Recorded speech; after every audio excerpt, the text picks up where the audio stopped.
Hello everyone, I'm Rosie and welcome into the Rancho kitchen here. It's that time of year, late February, early March. You're getting tired of the rain, the cold, the snow, the winds, and we have a period right now with some of the coldest and wet and nasty weather that I've had here for the 11 plus years I've been on the Rancho. But what a perfect day to try to kick out some bread, and not just any bread, but French baguettes.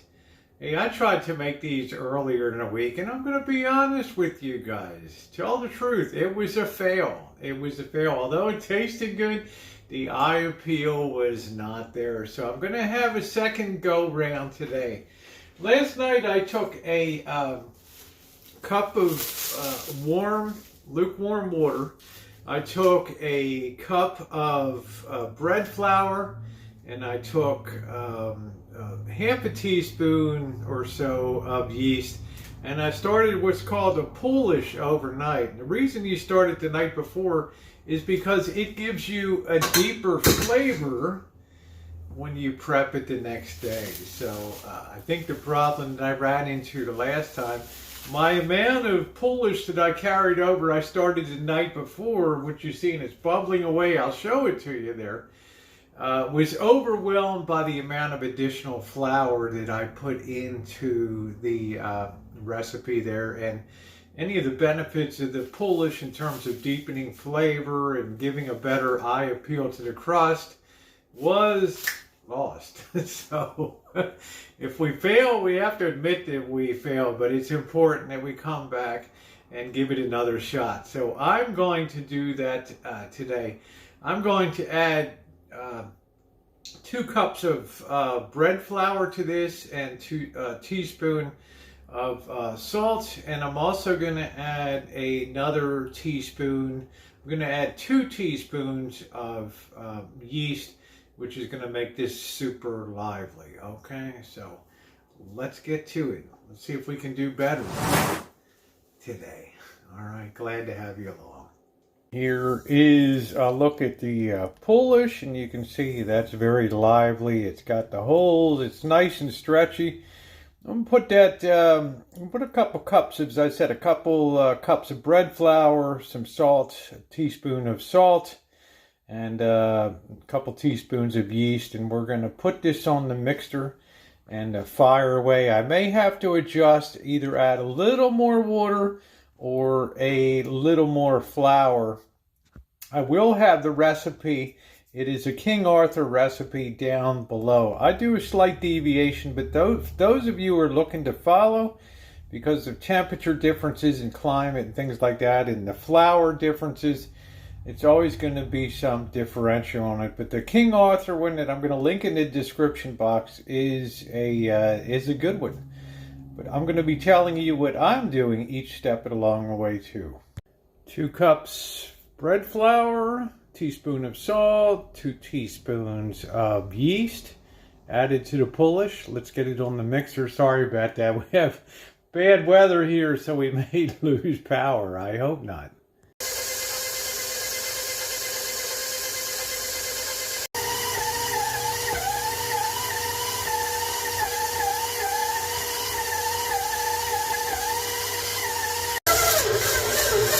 I ended up adding another 1/4 cup of lukewarm water and a teaspoon of lukewarm water. So bear that in mind for my approach.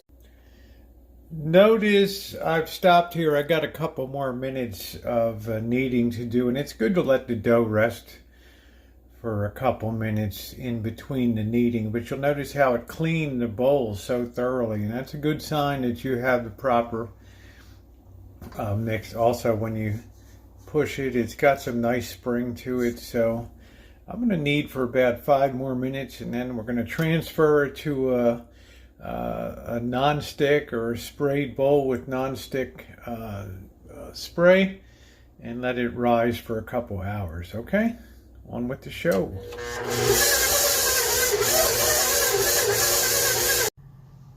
There's our dough ball in the plastic. with the plastic on top of the greased bowl. So we're going to let that rise for a couple hours. And nice slow rise will allow more flavor. Cold fermenting in France and places like that, they're not going to use really warm places. They want cold places because they know that the slower that the yeast acts, the more flavor gets put into the bread. So we're going to take our time and let this really get up to its good size. So it's going to take a couple hours. Welcome back. It's been about 2 hours here. We're going to punch this down and then turn the dough to allow it to rise a second time. And we do that by getting one side turned in. Then we turn the bowl 180 degrees. We turn that side in. Turn it 90 degrees. Turn that side in. Finally 180 degrees. We turn that side in. And we flip it over here. And we're going to let this rise. This time it's going to be about 1 hour because the yeast is now very lively. So we'll see you in about an hour, and we'll be cutting this into 3 different sections and beginning the shaping of our baguettes. Okay, are you excited? I am. It's looking better than the last time I did it.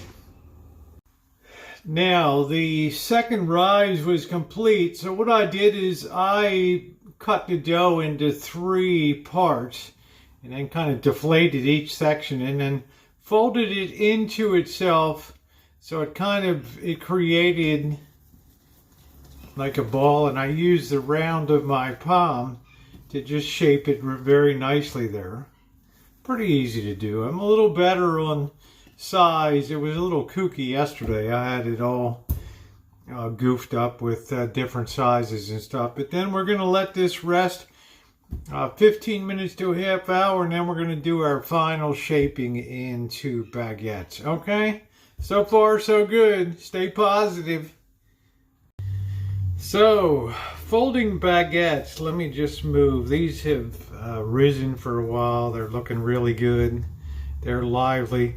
But folding baguettes, there's a specific way that you're supposed to do it. And honestly, I didn't really understand it before, but I've studied it a bit. So I want to kind of try to do the best I can here.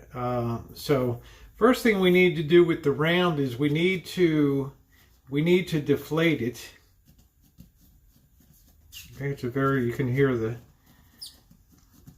we're trying to maintain squareness here with it. So, okay, trying to just squeeze that out, and we're trying to maintain what's called perfectly square walls here. Okay, so then we want to fold this. We can put a mark in the middle to kind of mark this center here, and we want to fold that so it's about 2/3 of the way down there. And we want to seal that, and then we want to flip it around 180 degrees, and then we want to pull this side down here, trying to maintain that perfect squareness, and we're going to fold that, pinch that closed there, and we have what's called the classic tube shape here, and make sure that's pinched off really, really well. You can be aggressive. You can see there's a flap hanging out of there. And now you have what's the classic shape of the tube there. So we're going to now take this and sit this aside and make sure your steam stays closed here. And sit that aside, and I'm going to do the other two here. Okay? So there's our classic tubular shape, and it's looking good. So we're trying to maintain square walls here. So that's one down. So you can see here we have our 3 what's called tubes here, and I think this looks a lot better than yesterday. So in terms of rolling it out, the classic length is 16 inches pre-bake, and then it'll go down to about 15. So what you're supposed to do is you're supposed to roll that in the middle, like so, and then work it out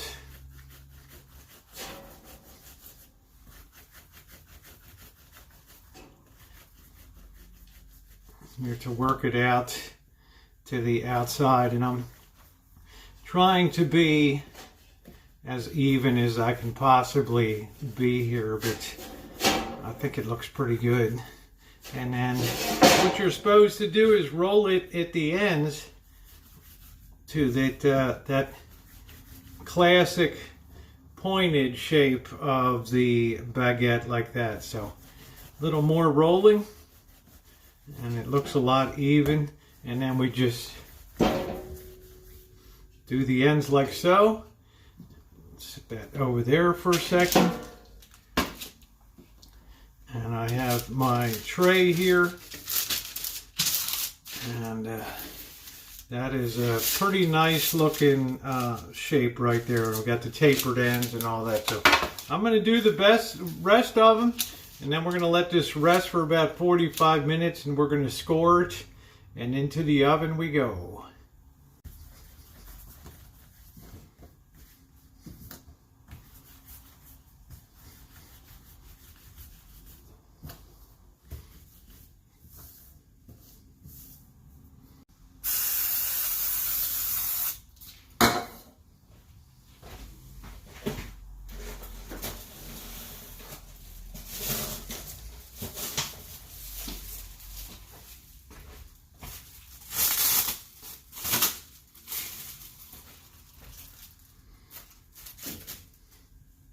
Welcome back. These baguette, this dough has been rising for the better part of an hour.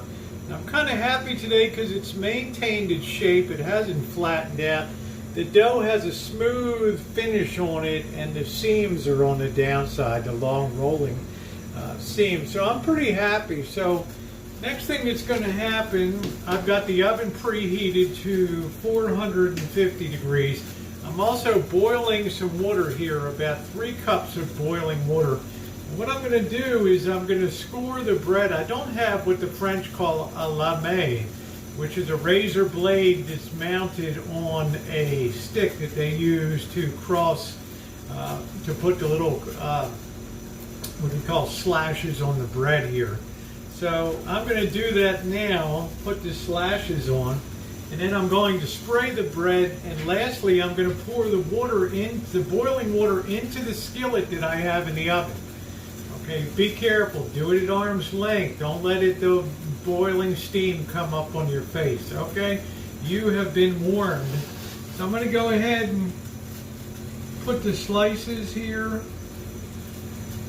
I'm going to do 3 on each one. See, I'm dragging it across. Here comes the last one. This is going to give some points or relief when the loaves rise here, that it's going to expand at those points. So there's my marks there, and they will expand. So the next thing I want to do, and we're going to bake these for about 25 minutes. I'm going to spray the top of them, okay? And into the oven she goes, sitting on my baking stone. And now it's time to pour the boiling water carefully, okay, into the stove. Close the oven, keep all that beautiful steam in there. And that's going to create a lot of steam, which is going to slow down the setting of the crust, okay? So we'll see you guys in about 15 minutes. We'll take an initial look. Don't open the oven door. You'll deflate the dough and have like a flatbread, which I might have anyway. You don't know, so let's be patient and wait.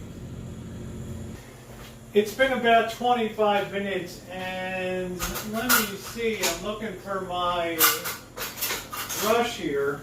I decided to put a beaten egg brush on, brush them with the beaten egg so that they color up a little more. They're looking fantastic. I don't really have time to show you. I need to get them back in quickly, but I'm going to brush these with this beaten egg, and I think that's going to give a nice finish. I'm liking the way they look. I like it compared to the crazy ones of yesterday. These are looking great. Let's see if we can just beautify them a little bit. So I've got the oven still rolling here, and I'm going to throw this back in. Let's see if we can get these colored up a little more, because they're looking fantastic. Trust me. Trust me, trust me, trust me. Okay? Woo! Boy, oh boy, what a difference. You guys didn't see it yesterday because I wasn't going to punish you with the video. But boy, they just puffed out to really nice size. And nice crunchy exterior. That's what really makes a baguette, is that crust to interior bread ratio, which makes it so delicious. So I'm looking forward to slicing some later on tonight. And yeah, it turned out pretty good. I'm going to probably have a couple pieces with some spaghetti tonight. Hey, so I want to thank you for being along today on making some baguettes.